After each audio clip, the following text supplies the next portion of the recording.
ኢትዮጵያዊነት በተለይ ከባዱና አስቸጋሪው እስከዛሬ ድረስ ትልቅ ሰንኮፍ የሆነው ነገር የታሪክ ጠባሳ ነው። ብዙ ተሸጋግረን የመጣንባቸው ሳንካ የሆኑ ተራራ የሆኑ ኮረብታ የሆኑ የውሸት ትርክቶች አሉ። አብዛኛው ግን እነዚህ ሁሉ ትርክቶች ወደ አንድነት ይመልሱናል የሚል እምነት አለኝ።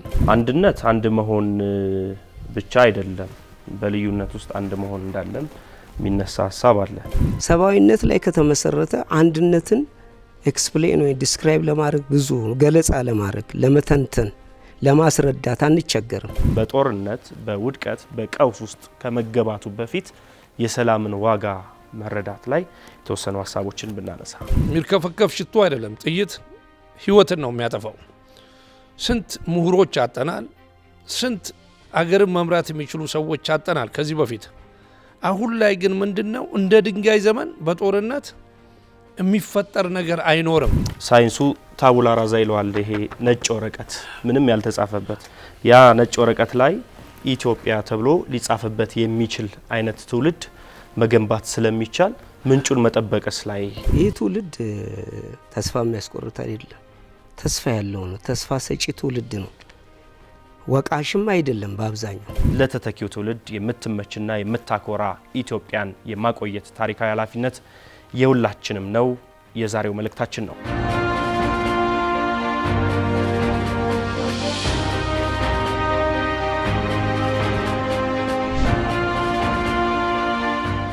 ጤና ይስጥልን ተመልካቾቻችን፣ ይህ ኤንቢሲ ኢትዮጵያ ቴሌቪዥን ነው።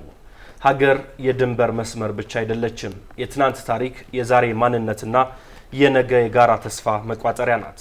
ኢትዮጵያ ባለፉት ረጅም ዘመናት በትውልድ ቅብብሎች ውስጥ አልፋ እዚህ መድረሷ የታሪክ እውነታ ነው። የነገው መልኳም በዛሬው ትውልድ የጋራ አስተሳሰብና ውል ላይ እየተመሰረተ ነው። ሁሉም ኢትዮጵያዊ ራሱን የሚያይባት፣ ድምፁ የሚሰማባት እና ክብሩ የሚጠበቅባት ሀገር ናት ኢትዮጵያ።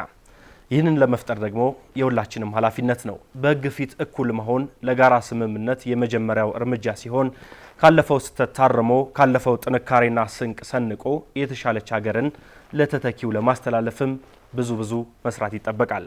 ኢትዮጵያ የሆነውን የመቻቻል የጋራ መረዳዳትና የጀግንነት እሴቶችን ለዘመኑ በሚመጥን መልኩ ማቅረብም ትልቁ አጀንዳ ይሆናል።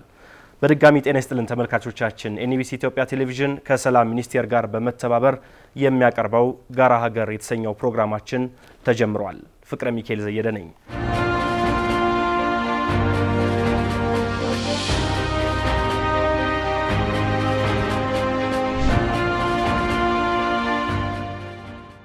ዛሬ እንግዶች ጋብዘናል። የመጀመሪያው ዝግጅታችን ነው። እንግዶቼን አስተዋውቃችኋለሁ። የዛሬው እንግዶቻችን የሰላም አምባሳደር ኢዮብ አበበና የሰላም አምባሳደር ጌታቸው ኃይሉ ናቸው። እንኳን ደህና መጣችሁ። እጅግ አድርጌ አመሰግናለሁ። ተመልካቾቻችን ኤንቢሲ ኢትዮጵያ ቴሌቪዥንን እየተከታተላችሁ ትገኛላችሁ። ፕሮግራሙ የጋራ ሀገር ነው። የተለያዩ ሀሳቦችን በጋራ ሀገር እናነሳለን። ስለ ኢትዮጵያ እንወያያለን። ሀሳቦችን የሀሳብ ፍጭቶችን እናስተናግዳለን። ለሰላም፣ ለአንድነት፣ ለአብሮነት እሴቶቻችን ምን መሆን አለብን የሚለውን ጉዳዮችንም እንመካከራለን። የዛሬው የጋራ ሀገር ርዕሳችን የሀገር አንድነትና የትውልድ ቅብብሎሽ የሚል ርዕስ ይኖረዋል።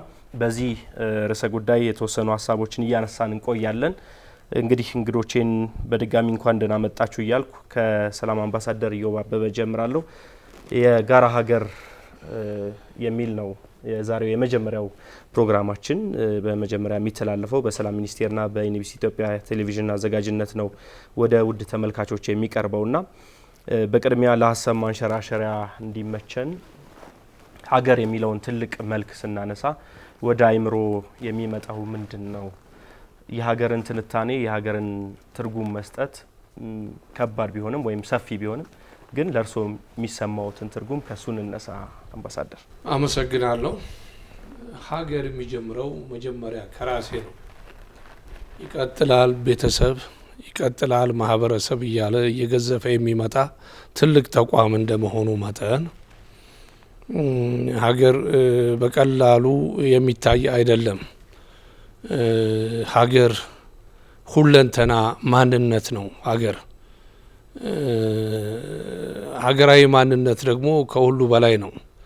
ይሄ ነገር እንዲቀድም ይሄ ነገር እንዲሰፋ መሰራት የሚገባቸው ነገሮች ብዙ ነገሮች አልተሰሩም። ከያኔውም የራሱ አካሄድ አለው፣ መምህሩም የራሱ አካሄድ አለው፣ የሃይማኖት መሪውም የራሱ አካሄድ አለው። ይህንን ሀገር ለመገንባት መታየትና መናበብ ይፈልጋል። ይህ መናበብ ደግሞ ካለፍንባቸው ክፉ ቁርሾችና መከራዎችና ስቃዮች ብዙ ነገሮች መማር እንችላለን እና የኋሊት የምናያቸው ብዙ ነገሮች አሉ። አሁን ላይ ብዙ ነገሮች እንደተጠበቁ ሆነው ያላየንበት ብዙ ነገሮች ስላሉ በህብረተሰቡ ላይ የሚገባውን ተመክሮ ወይም ትምህርት ትላልቅ ብቁ የምንላቸው ሰዎች በዚህ ሀገር ሁለንተና ላይ ትምህርት ቢሰጡም ደስ ይለኛል። በዚህ አጋጣሚ ይሄንን ለማለት ፈልጌ ነው። መልካም እንግዲህ ሰላም አምባሳደር ጌታቸው ኃይሉም እርሶም የተወሰነ ይጨምሩበት። ሀገርን ስናነሳ ምንድነው የሚሰማውት? መቼስ ሀገር ጋራ ሸንተረሩ፣ ሜዳው፣ ውሃው፣ ወንዙ ብቻ አይደለም፣ ሰውም ሀገር ነው።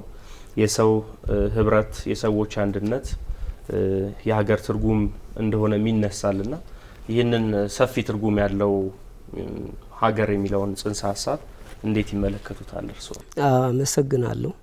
እንግዲህ ሀገር ማለት አንተ እንዳልከው ወንዙና ሸንተረሩ አይደለም፣ ወይንም የተወሰነ አካባቢ አይደለም። ሀገር ማለት እኔና አንተ እሷና እሱ ሁላችንም ተሰባስበን የምናደርገው ጥምረት ሀገርን ይፈጥራል ማለት ነው። ሀገር ኮንሴፕቱ እንግዲህ ሰፊ ነው። እንዲህ በዚች በትንሽ ደቂቃ ዲስክራይብ ማድረግ አይቻልም። ግን ሀገርን ስናይ የእያንዳንዳችን አስተዋጽኦ፣ የተማሪው አስተዋጽኦ፣ የመምህሩ አስተዋጽኦ፣ የሐኪሙ አስተዋጽኦ፣ የወታደሩ አስተዋጽኦ፣ የእያንዳንዱ የነጋዴው አስተዋጽኦ፣ የእያንዳንዱ ግለሰብ አስተዋጽኦ በጋራ በድምር ሀገርን ይፈጥራል ማለት ነው። ይህንን ሀገር ደግሞ እንዴት እናስቀጥላለን የሚለውን ያው ቀጣይ በሚመጣው ጥያቄ መመለስ ይቻላል። ሀገር ማለት ከቤተሰብ ጀምሮ ጎረቤት፣ ሰፈር እያለ የሚሰፋ ትልቅ ኮንሴፕት ያለው ሀሳብ ነው። ተመልካቾቻችን እንግዲህ የሀገር አንድነትና የትውልድ ቅብብሎሽ የሚለው ሀሳብ ላይ በሰፊው እንቆያለን ከእንግዶቻችን ጋር። እንግዲህ የመጀመሪያው ጥያቄ የሚሆነው አምባሳደር፣ አንድ ሰው ወይም አንድ ዜጋ በሀገር ውስጥ የፖለቲካና ኢኮኖሚያዊ ሂደት ውስጥ እኩል የተሳትፎነት የባለቤትነት ስሜት እንዲሰማው ምን አይነት ሀሳብን መከተል ይገባዋል የሚለው ነው። ብዙ ጊዜ ሲባል እንደምንሰማው ሲነገር እንደምናደምጠው ሀገሬ ለኔ ምን አደረገችልኝ ሳይሆን እኔ ለሀገሬ ምን አደረኩላት ማለት ይበጃል ስለ ሀገር ለማሰብ ተብሎ ይነሳልና ይህንን ሀሳብ እንዴት ያንጸባርቁታል? ኢትዮጵያዊነት ትርጉሙ አረዳዳችን የተለያየ ቢሆን መጨረሻ ወደ አንድ መንገድ ማምጣት የሚጠበቅብን በመሆኑ እንግዲህ የባለቤትነት ስሜት የሀገር ባለቤትነት ስሜት እንዴት ሊንጸባረቅ ይችላል የሚለው ነው። በጣም ጥሩ። ቀደም ሲል በነገስታቶቹም ጊዜ ሲወርድ ሲዋረድ የተወረሰ ባህልና አባባል አለ። ያ አባባል ምንድን ነው? እኛ ኢትዮጵያውያኖች እንግዳ ተቀባዮች ነን የሚባል አባባል አለ። ይሄ አባባል በጣም ከባድ ነው። እንግዳ ነው እንጂ የሚቀበለው ወንድሙን ወገኑን አይቀበልም። የራሱን አፈሩ ላይ የበቀለውን ኢትዮጵያዊ አይቀበልም። ይሄ ነገር መለወጥ አለበት። ቅድም አሁን መለስ ብዬ አንተ እኔ ለሀገሬ ሲል እኔ ለወገኔ ምን ማድረግ አለብኝ? ያውም 2005 ነው። አንድ ያሬዳዊ ቅኝት ያለው ዜማ ትንሽ ስለምሰራ ለባዕዳን ዜጋ እንግዳ ተቀባይ ወንድሙን አሳዳጅ ኢትዮጵያዊ ገዳይ በእጃችን ያለውን አልማዙን ወርውረን ብር ብር እያልን ባለም ተበተንን አቤቱ ፈጣሪ አንድ ልብ ስጠን ብዬ ሰርቻለሁ። ይሄን ልልበት የቻልኩበት ምክንያት ወንድም ለወንድሙ የማይከባበር ከሆነ ሀገር እንደ ሀገር መቀጠል አይችልም። ወንድሜን ሳከብር ጎሳውን፣ ማንነቱን፣ ብሔሩን ሳይሆን ኢትዮጵያዊነቱን አንድ ደም እንዳለን በመረዳትና በመተሳሰር ቀድሞ አያቶቻችን አባቶቻችን ሲያደርጉት የነበረው ባህሪ በትውልዱ ላይ መተላለፍ አለበት። ይሄ እንግዲህ ቀን ከሌሊት የምንሰራው ለምን የሰው ልጅ የተፈጠረው ከአንድ ጭቃ ነው፣ በቃ ከአዳም የሚባለው ፍጡር። ስለዚህ ያ ኢትዮጵያዊነት የሚመጣው ደግሞ ያ እሴታችን ተመልሶ የሚመጣው ምን ስንሆን ነው? ስንከባበር፣ ያ ጨዋነታችን፣ ያ ስነ ምግባር ኢትዮጵያዊ ለወገኑ መርዳት እንዲችል እንጂ አንድ ሱዳን ወይ አንድ ጅቡቲ ወይ አንድ ቻይናዊ መጥቶ ያለ ምክንያት እዚህ ጋር ማሰር አለብኝ ካለ ሰብስቦ እስር ቤት ማስገባት አይደለም። መጀመሪያ ዜጋው መብቱ ይጠበቃል የሚለውን ሀሳብ ትኩረት ብናደርግበት ደህና ይመስለኛል። ለዜጋ ቅድሚያ ክብር ከተሰጠ፣ ለዜጋ ትኩረት ከተሰጠ ሁሉም ኢትዮጵያዊ የሚሰራው ነገር ሁሉ ይከናወናል፣ ሀገርም እንደ ሀገር ያርጋል ብዬ አስባለሁ። ኢትዮጵያ ብዙ ዋጋ የተከፈለላት ሀገር ናት። ስሟ ሲነሳ ኢትዮጵያ ሲባል ብዙ ጀግኖችን መስዋዕትነት የከፈሉ አባቶች፣ አያቶች፣ ቅድመ አያቶችን እናስታውሳቸዋለን። የአሁኑም ትውልድ ኢትዮጵያ ውስጥ የራሱን አሻራ እያኖረ ነው የሚገኘው። የትናንትና ብቻ አይደለም ታሪካችን፣ ዛሬም ላይ እያንዳንዱ የየራሱን አሻራ እያስቀመጠ ነውና ይሄ ባለቤትነት ስሜት የበለጠ እንዲንጸባረቅ፣ የጋራ አንድነት እንዲኖረን፣ ሀገር የሁላችንም መሰብሰቢያ መኖሪያ ማደሪያ ናት የሚለው ሀሳብን እንድንገዛው ምን አይነት አመለካከት ይጠበቅብናል? በመጀመሪያ ደረጃ ይሄ እሳቤ በአንድ ሰው ውስጥ እንዲቀረጽ ከመጀመሪያው በሰብአዊነት ማሳደግ ያስፈልጋል። ሰብአዊነት በጣም አስፈላጊ ነው። የሀገር አንድነትን ለይተን ብናይ ማለት ነው። ትውልድን በብሔር ተኮር ሳይሆን በሰብአዊነት ላይ የተመሰረተ ትውልድ መስረት ያስፈልጋል። በሰብአዊነት ላይ አምባሳደር እንዳለው እኛ ሁላችንም ያው የአንድ የእግዚአብሔር ፍጥረት ነን፣ ከአዳም የመጣን ነን። ወደ መጽሐፍ ቅዱስ ስንሄድ ከዛ ወጥተን ደግሞ እንደ ማንኛውም ፐርሰን ስናስበው ሰው የሀገር አንድነት እንዲኖረው የምናደርገው ከቤተሰብ ጀምሮ አንድነትን ስናስተምረው ነው። ወንድም ከወንድሙ ጋር ከእህቱ ጋር አንድ መሆኑን ሳናበላልጥ ስናሳድግ ከቤት እንጀምራለን። ሀገር ማለት እንግዲህ ቤዚካሊ ከመጀመሪያው ቤተሰብ ላይ ነው ሀገርን ምን መሰረተው። ሶ መጀመሪያው ላይ ይህንን ኮንሰፕት በህፃናት ውስጥ መጨመር ያስፈልጋል። ሰብአዊነት፣ እኩልነት፣ ፍትሃዊነት፣ ሀቀኝነት፣ እውነትን በመናገር በቤተሰብ ልጆችን ማሳደግ ያስፈልጋል። እነዛ ልጆች ናቸው እንግዲህ እኛን አይተው ቀጣይ ሀገሪቷን የሚቀበሉና ቅብብሎች ሊኖር የሚችለው ማለት ነው። ሌላው ምንድን ነው? የህግ ወይንም የፍትሃዊነትን ጉዳይ ላይ ትኩረት ማድረግ ያስፈልጋል። ፍትሃዊነት ሁሉም ሰው በህግ ፊት እኩል መሆኑን በአስተዳደሩ በኩል መታየት መቻል አለበት። በህብረተሰቡ በኩል ወይንም ደግሞ በህግ አስፈጻሚ በኩል ህብረተሰቡ እኩል ፍትህ ማግኘት መቻል አለበት። ከፍ እያልን ስንሄድ ማለት ነው። በምናገኘው ወይም አስፈጻሚ ቢሮ ስንሄድ እኩል ፍትህ ማግኘት መቻል አለብን። ፍትሃዊነት መኖር አለበት። ህግ መከበር አለበት። እንዳጠቃላይ ህግ ሲከበር ሰዎች ሀገርን እንደ ራስ አድርገው ማየት ይጀምራሉ ማለት ነው። ሀገሬ በቃ በሀገር የመጠቀምን ሀገሬ እንዲያድርጋልኛለች የሚለው ነገር ከፍትሃዊነት ነው የሚጀምረው።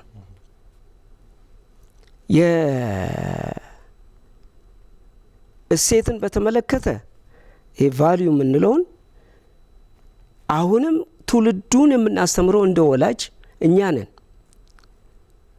ከታች ላለ ትውልድ እሴትን እንዴት ነው ትራንስፎርም እናደርገው? እንዴት ነው ሊቀበለው የሚችለው? በትምህርት ቤት ሊሆን ይችላል። በተለያየ ሁኔታ በምናገኘው አጋጣሚ ሁሉ ትውልድን ኢትዮጵያ እኮ እንዲህ ነች፣ አባቶቻችን በዚህ አይነት መልኩ ነው ሀገራችንን ዳር ድንበር አስጠብቀው ለኛ ያስረከቡን። የሀገር ቫልዩ ይሄ ነው።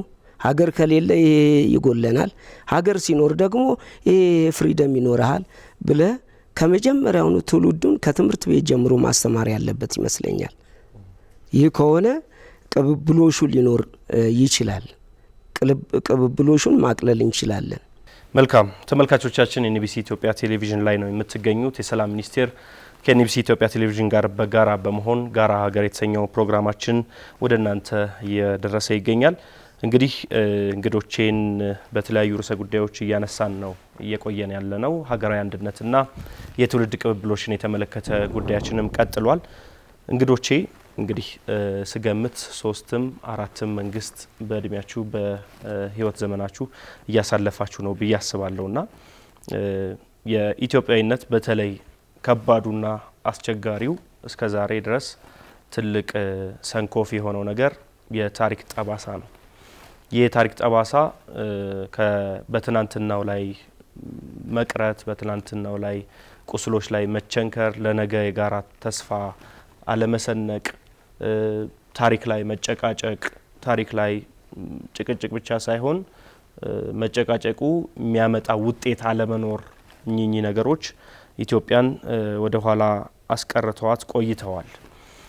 በየዘመናት ሂደት ውስጥ የተለያየ የታሪክ ጠባሳም አለና በዚህ ሁሉ ሂደት ውስጥ እንግዲህ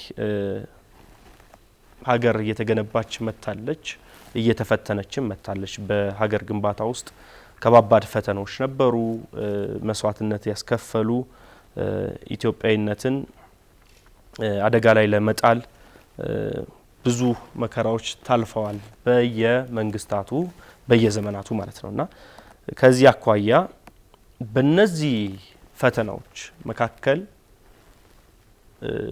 ያቺኛዋን ምንፈልጋትን ምንመኛትን እንድትሆን ምንፈልጋትን ኢትዮጵያ አይምሯችን ውስጥ ሁላችንም የሳልናት ኢትዮጵያ አለች።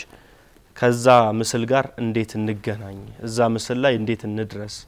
ሁሉም ሰላም ይፈልጋል፣ ሁሉም አንድነት ይፈልጋል፣ ሁሉም መተባበር አብሮነት ይፈልጋል፣ መተሳሰብ ይፈልጋል። ያን ለማድረግ ግን ከያዘው ነገር ትልቅ መሰናክል መካከል የታሪክ ጉዳይ ነው፣ ትርክትና ታሪክ እና ይህንን እንዴት ነው የሚመለከቱት? ከህይወቶም ካሳለፏቸውም የህይወት መንገዶች። በጣም ግሩም ጥያቄ ነው። እኔ የተወለድኩት በንጉሱ ጊዜ ነው። ብዙ ተሸጋግረን የመጣንባቸው ሳንካ የሆኑ ተራራ የሆኑ ኮረብታ የሆኑ የውሸት ትርክቶች አሉ አብዛኛው ነው። ግን እነዚህ ሁሉ ትርክቶች ወደ አንድነት ይመልሱናል የሚል እምነት አለኝ። አሜሪካን አይደለችም፣ ካናዳ፣ እንግሊዝ አይደለም፣ አውሮፓ የቃል ኪዳን ምድር ተብሎ በትልቁ መጽሐፍ ቅዱስ ላይ ኢትዮጵያ ኢትዮጵያ የሚለው ነገር ተደጋግሞ ነው የሚነገረው እና በብዙ መንገድ ኢትዮጵያ ማንነቷን የምትጠብቀው በፈጣሪ እጅ ላይ ነች ያለችው፣ ወደፊትም ፈጣሪ እጅ ላይ ነች የምትኖረው። እኛ ከሩቅ አንፈልግ፣ ጉያችን ስር ነው ያሉት ጠላቶቻችን፣ ግብጽ፣ ሱዳን፣ በተለያዩ ቦታ ላይ የሚነሱት እሳቶች እስካሁን ድረስ ለኢትዮጵያ ራስ ምታት ነው። ነገር ግን እነዚህ ነገሮች ሁሉ እንደሚተን እንፋሎት እንደሚጠፉ እርግጠኛ ነኝ። ይሄ ሁሉ ነውጥና ይሄ ሁሉ ችግር እያለ ለውጥ ሲኖር ነውጥ አለ፣ ነውጥ ሲኖር ደግሞ ለውጥ አለ። ሀገር እየተገነባ ነው። ሀገር መገንባት ማለት ደግሞ ህብረተሰብን፣ ትውልድን መገንባት መቻል፣ ያ ደግሞ ራሱን የቻለ አሁን መንግስት እንደሚሰራው ኮሊደር እንደሚለው ትውልዱ ላይ ደግሞ ኮሊደር ቢሰራ ጥሩ ነው ብዬ አሰባለኝ የራሴ። ለምን ትውልዱን መገንባት፣ ትውልዱ የጎደለውን ነገር ማሟላት።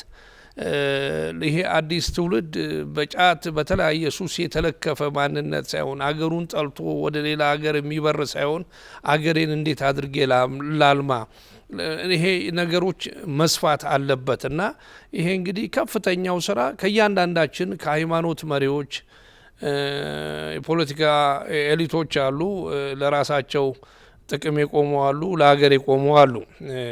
አሁን እንክርዳዱም ስንዴውም ስለተደበላለቀ ጊዜና ወቅት ሁሉንም ይፈተዋል። ሰው መቼስ የዘራውን ነው የሚያጭረው። ስለዚህ አሁን ላይ ትውልዱ በሰለጠነና በሰከነ መንፈስ ሆኖ ያንን ባህል ለማምጣት አሁንም አስተምሮቱ መቀጠል አለበት። አንድ ነገር ካልደፈረሰ አይጠራም የሚባል ነገር አለና በአባባል ደረጃ ሳይሆን እውነት ነው። ሲደፈርስ ነው ሁሉ ነገር የሚጠራው።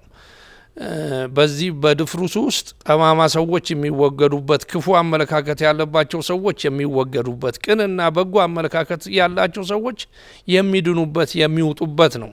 ለምን የኢህአፓን ዘመን አውቀዋለሁ፣ የኢዲዩን ዘመን አውቀዋለሁ። በዛ ጊዜ አዲስ አበባ ውስጥ በቀን ቢያንስ ከመቶ የማያንስ ሰው በየቦታው በተራ አብዮት ጠባቂ ይገደል ነበረ። አሁን ላይ ደግሞ ላይና የድሮን ገለባብጬ ስመለከተው ብዙ ልዩነት አለ። ግን የወሬ ጦርነት አለ፣ የወሬ በቃ ሰልፍ አለ፣ ያልሆኑ ነገሮች ይነገራሉ። ነገር ግን ሀገርን እንደ ሀገር እያደገ እናየዋለን። ሀገር እንደ ሀገር ደግሞ ማደግ ማለት ትውልድን ማሳደግ ነው። እንግዲህ አሁን ኢትዮጵያ ተነስታለች። ለምን ወገቧን ታጥቃ የተነሳችበት ጊዜ ይመስለኛል። ወሬም የምንሰማበት ክፉ ቋንቋዎች የሚነገሩበት ነው። እንግዲህ ምዕራባዊ ዓለም እድገታችንን የማይፈልጉ ብዙዎች አሉ እና በእነሱ ተመጽውተን በእነሱ ተረድተን በእነሱ ምጽዋት ተቀብለን የምናድግ ነው የሚመስላቸው። ግን ይሄ ለውጥ አሁን እየጀመረ ያለው ለጊዜው የማይመስል መስሎ የሚታይ ጭላንጭሎች እየታዩ ነውና አሁን ላይ ደግሞ መንግስትም ሆነ ማህበረሰቡ በትውልድ ላይ የሚሰራ ብዙ ስራዎች ስላሉ በዚህ ሱሪያ ላይ ብንሰራ ደስ ይለኛል የሚል እምነት አለኝ። የሰላም አምባሳደር ኢዮብ ካልደፈረሰ አይጠራም የሚል ሀሳብ እያነሱልኝ ነበር። ምንጩንስ መጠበቅ እንዴት ነው የሚቻለው? የትውልድ ምንጭ አለ፣ ያልተበረዘ ያልተነካ ኢትዮጵያዊነትን እንደ ልብ ልንስልበት የምንችለው ትውልድ አለ። ምናልባት ሳይንሱ ታቡላ ራዛ ይለዋል። ይሄ ነጭ ወረቀት ምንም ያልተጻፈበት ያ ነጭ ወረቀት ላይ ኢትዮጵያ ተብሎ ሊጻፍበት የሚችል አይነት ትውልድ መገንባት ስለሚቻል ምንጩን መጠበቅስ ላይ እንዴት ነው? ጥሩ አባባል። አሁን እኔ ያልኩት ቅድም ይሄ ታመቀ ነገር ነው በዚህ 7 አመት ውስጥ የተወለደው። እንግዲህ እኔ አንድ ማቀው ልክ ነው ምንጩ መጠበቅ አለበት የሚለው ነገር ምንጩ እንዳይጠበቅ ያደረገው አንድና አንድ የምናቀው ነው። ያን እንደዚህ ነው ብዬ ለማለት በዚህ ሰዓት ባልችልም የዘር ማንነቴ ይታወቅልኝ የሚለው ነገር እኔ የአዳም ፍጡር መሆኔን ነው ማቀው፣ ሰው መሆኔን ነው ማቀው። ያ ምንጭ ክፉ ምንጭ ነው።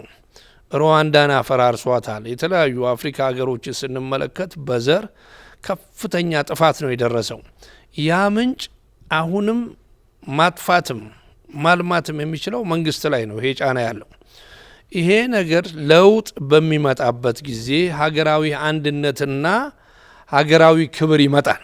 ይሄንን አይነት ልዩነት ይሄንን አይነት ክፍተት እያለ አሁን ላይ የምትፈጠረው ኢትዮጵያ ነውጥም ቢደፈርስም ክፎች ቢያደፈርሱትም ቢነካኩትም ይሄንን ነገር ትውልዱ እያወቀ ስለ ሀገር አንድነት ስለ ሰላም እያስተማረን እኛ መቀጠላችን አይቀርም።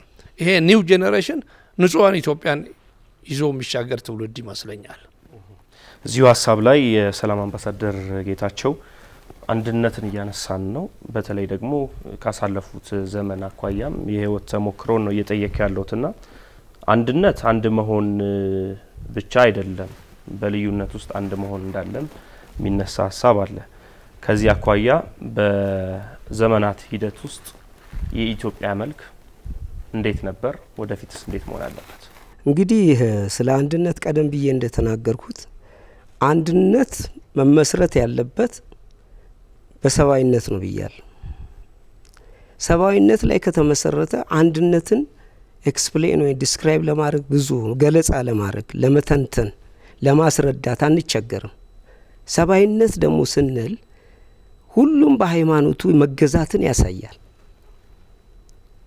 በሃይማኖቱ መገዛትን ክርስቲያን እንደ ክርስቲያን በመጽሐፍ ቅዱስ፣ ሙስሊሙ በቁርአን፣ ሁሉም በሃይማኖቱ ስለ ሰባዊነት ለማስረዳት ቀላል ነው። ስለዚህ አንድነትን በትውልድ ውስጥ በህብረተሰብ ውስጥ ከመጀመሪያው ከተቀባዩ ትውልድ ላይ ለማነጽ በሰባዊነት በማንነት በሰባዊነት ምንነት ላይ የተመሰረተ ትውልድ ኮትኩቶ ማሳደግ ያስፈልጋል። ይህንን ካደረግን ቀላል ነው። ለዚህ እንግዲህ ሁሉም ባለድርሻ አካላት፣ የሃይማኖት አባቶች፣ መምሩ በትምህርት ካሪክለም ውስጥ በዱሮ ያው ግብረ ገብ የሚባል አለ፣ አሁን ደግሞ ሲቪክ በሚባለው በተለያየ በካሪክለም ውስጥ ተቀርጾ ይህንን ስለ ሰብአዊነት ሰው ማወቅ አለበት። ልጆች ማወቅ አለባቸው። ሰብአዊነትን ካላወቁ አስቸጋሪ ነው የሚሆነው ማለት ነው። ለመግራት ያስቸግራል። ትውልዱን በሃይማኖት እግዚአብሔርን በመፍራት ፈጣሪን በመፍራት ኮትኩተን ካላሳደግን ትውልዱን ተቀበልም ለማለት ለመግራትም ያስቸግራል። እንደሚታወቀው በአሁኑ ሰዓት ብዙ የፖለቲካ ትርክት አለ። ይህ ትርክት አብዛኛ ጎልማሳውን ወጣቱን አቆሽሾታል። ይህንን ማውጣት ያስፈልጋል። በመጀመሪያ ይቅርታና ተስፋ የሚያስቆርጥ ነው ለማስተካከል። አያስቆርጥም። በፍጹም ተስፋ የሚያስቆርጥ ነገር የለም። እንዴት? በጣም ጥሩ። እንዴት ለሚለው ማስተማርን ያስፈልጋል። ትውልዱን ካስተማርን ቀደም ብዬ እንደተናገርኩት ለመግራት በጣም ቀላል ነው። በሰብአዊነት ላይ የተመሰረተ በብሔር ላይ ወይንም በተለያየ ልዩነቶች ላይ የተመሰረተ ትውልድን አይደለም ማሳደግ ያለብን። ከቤት ጀምረን አንተ ጎረቤትህ ጋር ካለው ከገሌ ጋር አንድ ነህ፣ ወንድምህ ነው። እቤት ያለው ብቻ አይደለም፣ የእናት የአባት ብቻ ልጅ ብቻ ሳይሆን ጎረቤትህም ያለ ትምህርት ቤትም ያለ ሁሉም ወንድምህ ነው የሚል የተፈጥሮ ያስተሳሰብ። በተፈጥሮ ሰዎች ምንድን ነው ስብዕና አላቸው፣ ማንነት አላቸው። ይህን ተፈጥሮ ያስተሳሰብ በውስጣቸው መጨመር ያስፈልጋል። እንዳልኩ ይሄ ቀላል ነው። በሃይማኖት ባለን ሃይማኖት እግዚአብሔርን በመፍራት ሙስሊሙም በእምነቱ ሁሉም በተለያየ የእምነት ተቋማት ይህንን የሰው ምንነት ሰርጾ እንዲገባ በትውልዱ ላይ ማድረግ ያስፈልጋል።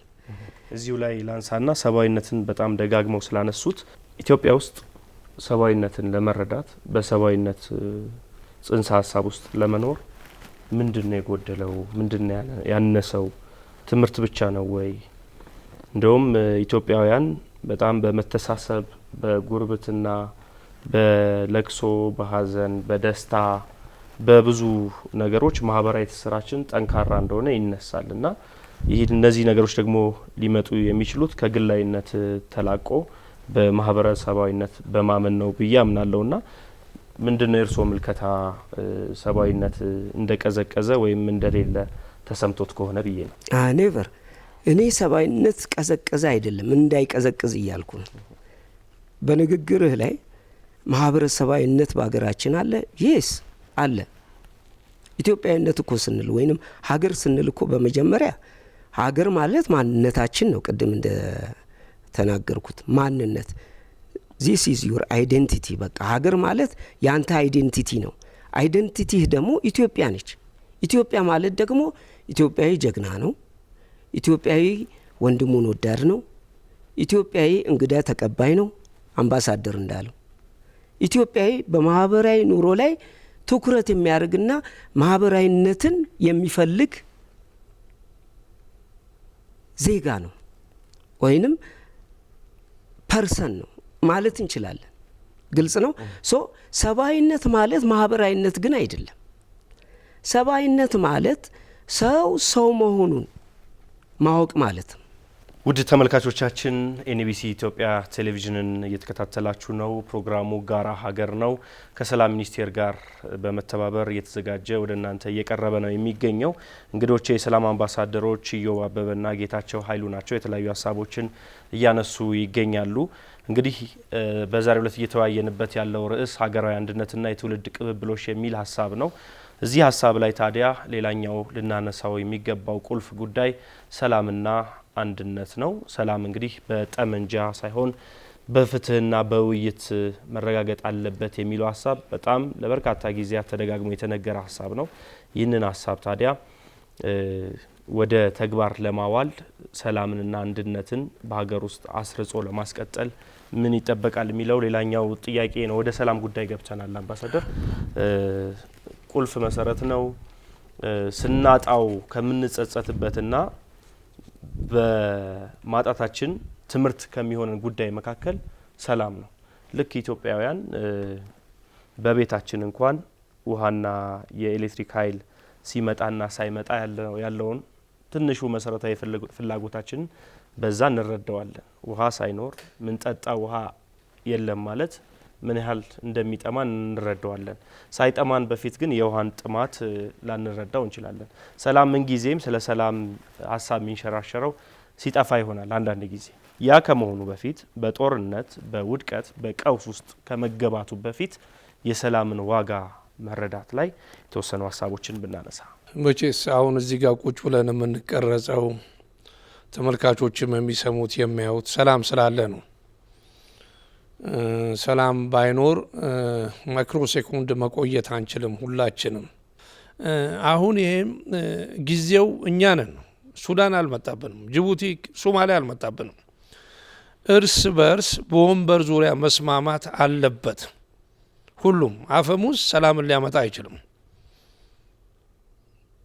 ጥፋትን ይዞብን ነው የሚመጣው። የሚርከፈከፍ ሽቶ አይደለም ጥይት ህይወትን ነው የሚያጠፋው። ስንት ምሁሮች አጠናል፣ ስንት አገርን መምራት የሚችሉ ሰዎች አጠናል ከዚህ በፊት። አሁን ላይ ግን ምንድነው እንደ ድንጋይ ዘመን በጦርነት የሚፈጠር ነገር አይኖርም። ነገር ግን መንግስትም ሰከን ብሎ ተቃዋሚዎችም ሰከን ብለው በእውነተኛ መንፈስ የውጭ ባዕድ ዜጋ ሳይመጣ መስማማት የሚችሉበትን የሃይማኖት መሪዎች ትልቅ አስተዋጽኦ እዚህ ላይ ማድረግ ይችላሉ ብዬ ገምታለሁ። እዚህ ላይ ገና መሰራት የሚገባቸው ብዙ ነገሮች አሉ ብዬም ላነሳበትም የቻልኩበት ይሄ ነው እና አሁን ላይ ቀኑ አልጨለመም። አንድ ሆነን ተስማምተን የጋራ አገር መመስረት የሚቻልበት መንገድ ላይ መግባት አለብን። የውሸትን ትርክት ይዘድ ሳይሆን ያለፈውን ይቅር ብለን ትተን አንድ ወደምታደርገን አያቶቻችን ምንም ምድሪቱን ሳይሸርፉ ድንበር ሳይሸጡ ሙሉን እንዳስረከቡን እኛም ለዚህ እውነት ተነስተን የነሱን አላፊነት ተቀብለን ሀገርን እንደ ሀገር ማሳደግ ይገባናል የሚል እምነት አለኝ። መልካም። እዚሁ ሀሳብ ላይ ስለ ሰላም ብዙ አስተምራችኋል፣ ስለ ሰላም ብዙ ሰርታችኋል። ሰላምን የተመለከቱ ጉዳዮች ላይ በስራ ቆይታችኋልና ሰላም አምባሳደር ጌታቸው እዚህ ላይ ምንድነው የሚያስቡት? ሰላምን በተመለከተ ሰላም ሲባል አንድነት ነው። ሰላምና አንድነት የሚነጣጠሉ ኮንሰፕቶች አይደሉም። አንድ ሰው ሰላም ለማግኘት አንድነትም ያስፈልጓል፣ የሌላው አጋዥነት ያስፈልጓል ማለት ነው። እኔ ሰላም እንዲኖረኝ ያንተ እርዳታ ያስፈልገኛል ማለት ነው። ሰላም ስንል ፐርሰናል ይመስላል፣ ግን ፐርሰናል አይደለም። ሶ ኦፍ ኮርስ መጀመሪያ ሰላም ከራስ ነው፣ ከውስጥ ነው የሚጀምረው አይደለም።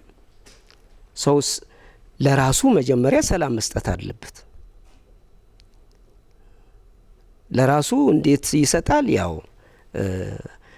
ለራሱ ሰላም መስጠት ባለበት በተለያዩ እንትኖች ሊሆን ይችላል፣ ምክሮች ሊሆን ይችላል፣ ወይም በራስ በፍላጎት አንድ ሰው ሰላምን የሚፈልገው በፍላጎት ነው፣ በግዴታ አይደለምና ያ ሰው ሰላምን የሚፈልግ ከሆነ አንድነትም ያስፈልገዋል ማለት ነው። ሰላም ለማግኘት በመጀመሪያ ራስ ወዳድ መሆን የለብንም።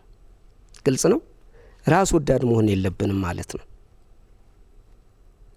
አንተ አሁን እንደተባለው ሰላም በጠመንጃ አይገኝም። ሶ ራስ ወዳድ ካሉን ደግሞ ወዴት እንሄዳለን? ወደ ድርድር እንሄዳለን ማለት ነው። ከኔ በፊት የወንድሜ ይቅደም ማለት አለብን ማለት ነው። በሀገር ደረጃ ስናይ ደግሞ ከኛ በፊት ጎረቤቶቻችን ሰላም ማግኘት አለባቸው። ሶ ኤክስተርናል እንትኑ ሰላም ሲሆን ወደ ውስጥ ደግሞ ሰላም ይሆናል። ስንፈልግ ነው ታዲያ ሰላም መጀመሪያ መፈለግ አለብን። ሰላም ፈላጊዎች ከሆን የግዴታ አንድነትም ተያይዞ የሚሄድ ጉዳይ ነው ማለት ነው። መልካም ተመልካቾቻችን ውይይታችን ቀጥሏል። ሀገራዊ አንድነትን በዚህ መልኩ አንስተነዋል። አሁን ደግሞ እስኪ የትውልድ ቅብብሎሽን እናንሳ። ትውልዱ ወቃሽም ተወቃሽም ሲሆን እናስተውላለን። በተለይ ያሁኑ ትውልድ እና በወቀሳም በተወቃሽነት ውስጥም ያልፋል። ያለፈውን ይወቅሳል፣ ያለፉት ደግሞ ወይም ደግሞ ያሳለፉት ይወቅሱታል። ከዚህ የወጣ ትውልድን የሚያድን አስተሳሰብ እንዴት መሆን ይገባል? ትውልዱ ተስፋ እንዲኖረው፣ ትውልዱ በሀገሩ እንዲተማመን፣ በሀገሩ ልቡናው አርፎ በሰላም ወጥቶ እንዲገባ፣ ደስ እያለው እንዲሰራ፣ ሀገር አለችኝ የሚለው ሀሳብ እንዲገዛው እና ሀገሩ ላይ ተስፋ እንዲኖር፣ እንዲማር፣ እንዲያሻሽል፣ እድገት እንዲያመጣ፣ ለውጥ እንዲፈጥር ይህ ትውልድ በምን መልኩ ነው የምትገነዘቡት? እንግዲህ መጀመሪያም እንዳነሳ ነው ሀገራዊ ስሜቱ ኢትዮጵያዊነቱ በውስጡ ጸርጾ ሲገባ ትውልዱ ሀገሩን አይደለም ለሌላ ሀገርም እያገለገልን ነው። ኢትዮጵያኖች መቼስ ጥሎብን ከአጀማመራችን ጀምሮ ስደትን ነው የምንፈልገውና ይሄም ሀገር እንደ ሀገር ተረጋግቶ ስላልቆመ አብዛኛውን ወጣቱ ሀገሩን ከሚጠቅም ሌላ ሀገር ሄዶ ቢጠቅምና ቢያገለግል የሚል እሳቤ አለው። ግን አሁን ላይ መሰራት የሚገባቸው ነገሮች አሁንም ቀን ነው፣ አልመሸም። ይቻላል የሚሉት ጋር ስላለው ማለት ነው። ይቻላል ትውልዱን ማነጽ በተሻለ አስተሳሰብ በጎ ሁሌና የሚረገምም ትውልድ አይደለም። ይሄ ትውልድ መከራን ነው የወረሰው እና እኛ ብዙ ልናሳየው ብዙ ልናሳውቀው መልካምን ነገር ይገባል። ከቤተሰብ ይጀምራል። ይሄኛውን ትውልድ ለማነጽ ማማረር ማጉረምረም ሳይሆን ነገ ላይ የምትፈጠረው ኢትዮጵያ እቺ ነበረች። ቀድሞ እኛ በእንዲህ አይነት ህይወት አልፈን ነበረ። ዛሬ ግን በእናንተ ዘመን ይሄን አይነት ነገር እያየን ነው እና ለእናንተ ምን ይሰማቸዋል? ይሄንን ትውልድ ማነጽ ብዙም የሚያስቸግር አይመስለኝም። በተለያየ ነገር ቢተበተብም ትውልዱን የማሳደግም የመለወጥም አቅም ያለው ፓወሪቲው ቤተሰብ ላይ ነው እና ቀጥሎ ሃይማኖት ላይ ነው። እኛ አርያ መሆን አለብን። ይሄ ለምን ሲባል አንድ ደራሲ የጻፈውን ወደ ጭንቅላት የመጣና ልበለው። ከአያት ከቅድመ አያት የወረስከው ወኔ ደም አፍሳሽ አይደለም ፍቅር ነው ወገኔ። ብሉልኝ ጠጡልኝ ሳቅ ነው ቀለባቸው፣ መከራን አላዩም በገዛ ምድራቸው። ቀድሞ የነበሩት የአባቶቻችን ጨዋታና ሳቅ ብቻ ነው። ስቃይ መከራ የሚባለውን አላዩትም። አሁን ግን ትውልዱ ነገር እያስተማረን ያለን ቤተሰቦች ብንኖር ነገ እሳት የምንለኩሰው በገዛ ልጆቻችን ላይ ራሳችን ላይ እሳት እንዳያነዱብን ነው። ስለዚህ ሰው የዘራውን እንደሚያጭድ ሁሉ መልካምን ነገር እንድናደርግላቸው ባለን አቅም ባለን ጉልበትና እድሜ ጥሩ ሰናይ ጥሩ አመለካከት ጥሩ እድገት ብናደርግ ለልጆቻችን ጥሩ ነው። ነገ የምትመሰረተዋን አዲስቷን ኢትዮጵያን እናያለን። ይሄንን አየን። ትላንትና ጫካና የቆሸሸ ምድር የነበረው ዛሬ ጸርቶ ስመለከት የኔ ቤት እንደጸዳና የኔ ቤት እንደታደሰ ነው ምቆጥረው። አንዳንዴ አይናችን እያየ ማመን የሚገባውን ነገር ልብ ሲከዳ ያሳዝናል። ስለዚህ አንዳንዴ በቃ ሙሉ ኩራት ይሰማኛል። አሁን ምን ቀረን? አሁን ትልቅ ለውጥ ነው።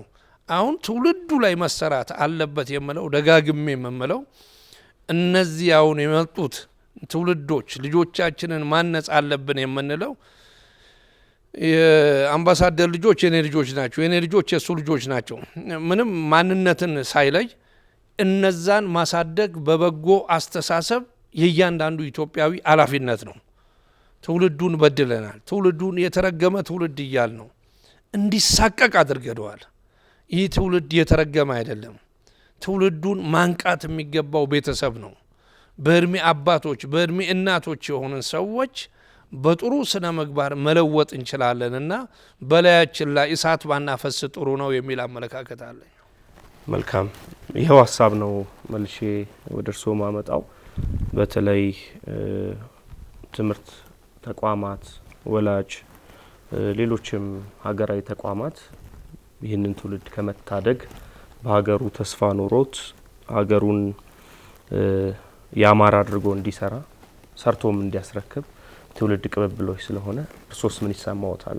ይህ ትውልድ ተስፋ የሚያስቆርጥ አይደለም፣ ተስፋ ያለው ነው። ተስፋ ሰጪ ትውልድ ነው። ወቃሽም አይደለም። በአብዛኛው እኔ እንደማየው ወቃሽም አይደለም። የኛም ድርሻ ይሄ ነው መሆን ያለበት። ትውልዱ ወቃሽ እንዳይሆን ዳልከኝ በትምህርት ቤትም ቢሆን ከቤት ጀምሮ ሶሉሽን ሜከር የሆነ ትውልድ ማፍረት መቻል አለብን። ሶሉሽን ሜከር የሆነ ትውልድ ነው እየተገነባ ያለው።